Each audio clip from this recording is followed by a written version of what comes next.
Salut tout le monde, on se retrouve ici à ma station de montage. On va clairement parler montage aujourd'hui. On voit que le processus de création de contenu s'est complexifié de plus en plus. Format podcast qui sont sortis, on a les contenus courts qu'il faut adapter de nos contenus horizontaux pour pouvoir promouvoir sur les différents réseaux.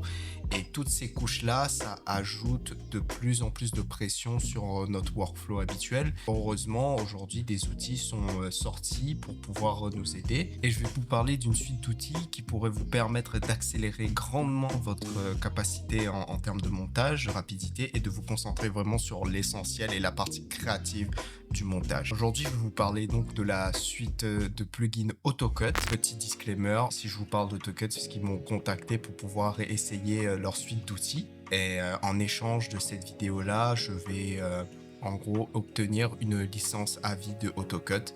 Maintenant que le disclaimer est fait, on peut y aller. Donc c'est un plugin qui est à la base connu pour Premiere Pro. C'est une suite d'outils qui vous permet de gagner du temps en permettant d'automatiser certaines tâches, notamment couper des silences, ajouter des sous-titres, pouvoir facilement monter des podcasts, ajouter des chapitres, etc. On va un peu voir au fur et à mesure les différents outils qui ont été ajoutés. Et pourquoi je vous en parle particulièrement, parce que moi j'utilise maintenant DaVinci Resolve depuis plus d'1 an et ils ont ajouté plein de nouvelles fonctionnalités pour DaVinci Resolve. Là, je vais vous détailler toutes les fonctionnalités et je vais probablement utiliser certaines des fonctions de AutoCut pour pouvoir réaliser cette vidéo et voir à quel point ça me fait gagner du temps.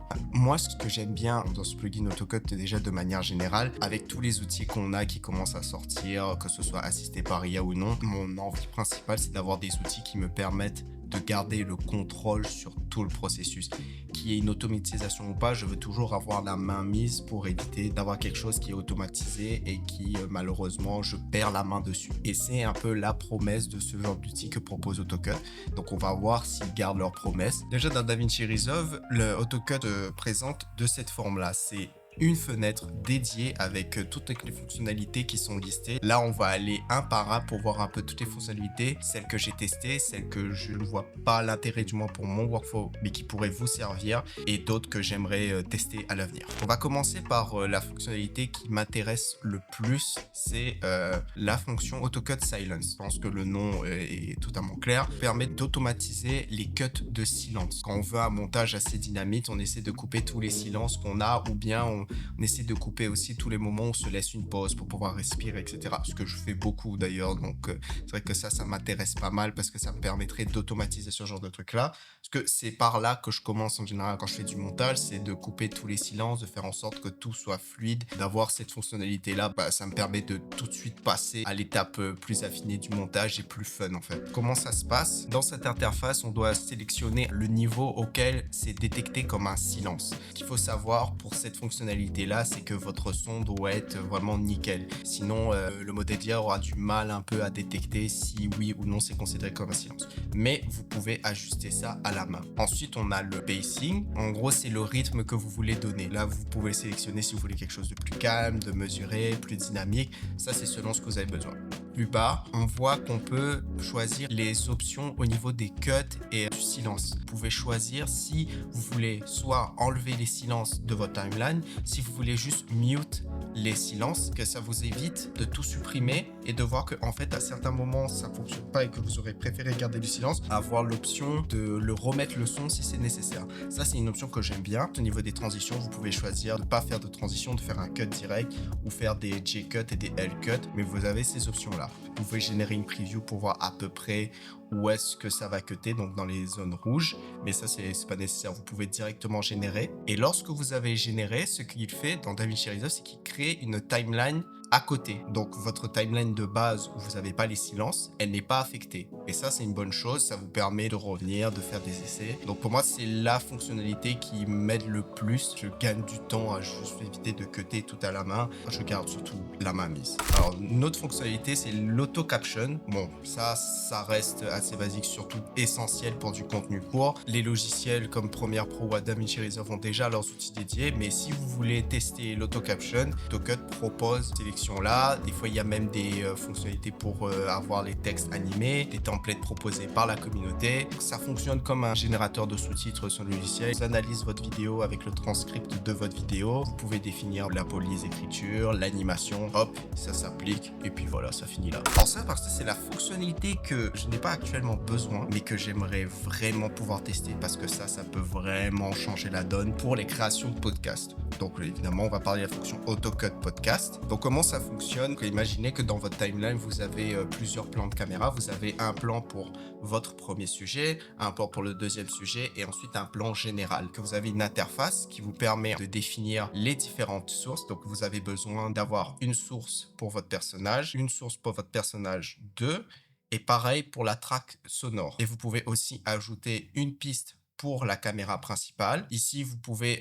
ensuite définir le rythme, comme par exemple pour AutoCut Silence, pour finir à quel moment on switch de caméra et à partir de quel moment on switch à l'autre. Pareil ici, on peut choisir si on veut mute les scènes ou cutter directement. Ce contrôle-là est vraiment intéressant pour éviter de devoir refaire à chaque fois des essais. Au moins, vous avez le contrôle complet, surtout pour la caméra principale. Et puis après ça vous fait une timeline vraiment prête pour pouvoir ensuite uploader votre épisode de podcast. Ça, c'est vraiment une fonctionnalité pour toutes les personnes qui veulent vraiment faire des formats de podcast vidéo. Je pense que ça peut vraiment changer la donne, vous faire gagner énormément de temps sur le tri des vidéos parce que souvent on se retrouve avec des vidéos qui font entre 1h30, 2h, 3h et quand vous vous retrouvez avec des setups multicam, si vous pouvez vous gagner du temps à trier vos sources et avoir une timeline déjà prête et pouvoir ajouter tous les effets par derrière, ça c'est génial. Alors, pour mon cas, c'est pas ce que j'utilise, mais pour beaucoup de créateurs de contenu sur YouTube, ça peut vraiment être utile. C'est de l'auto-zoom. Ça ajoute des zooms à plusieurs moments dans la vidéo. Ça, c'est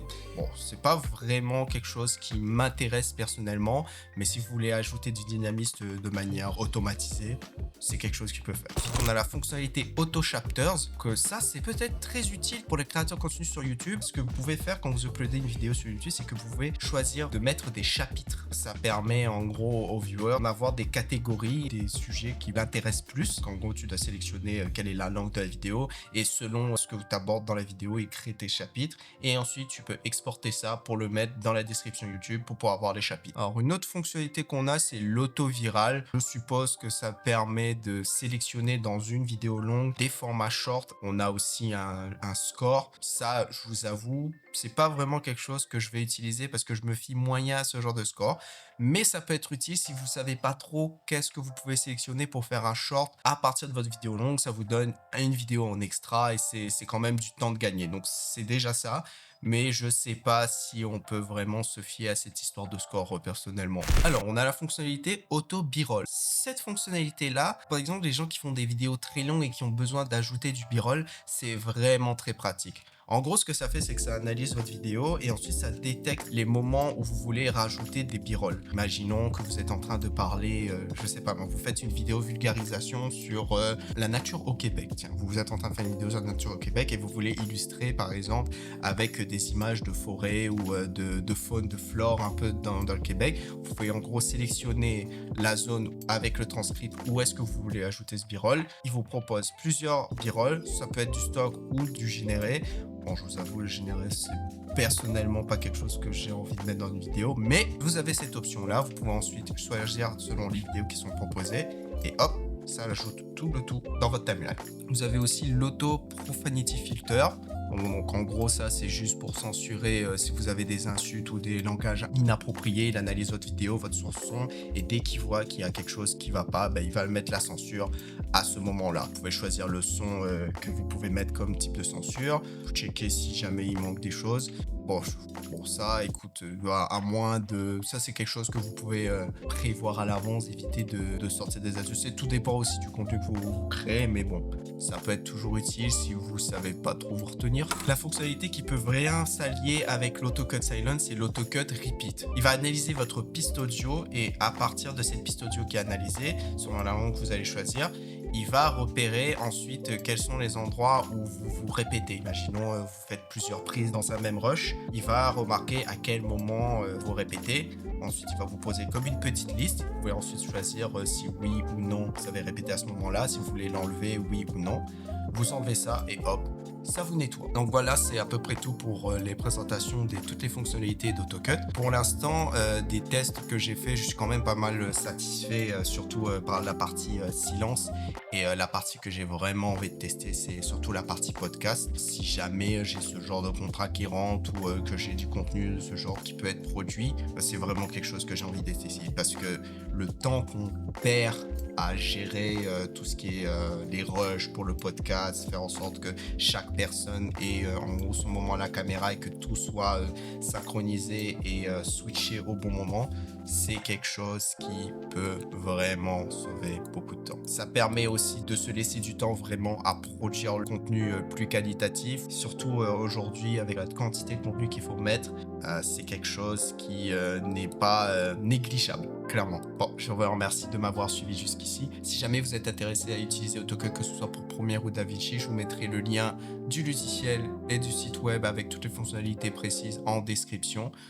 Et puis, vous connaissez la chanson, hein, like, partage, abonnement. Si jamais ça vous intéresse, allez, je vous laisse. Salut!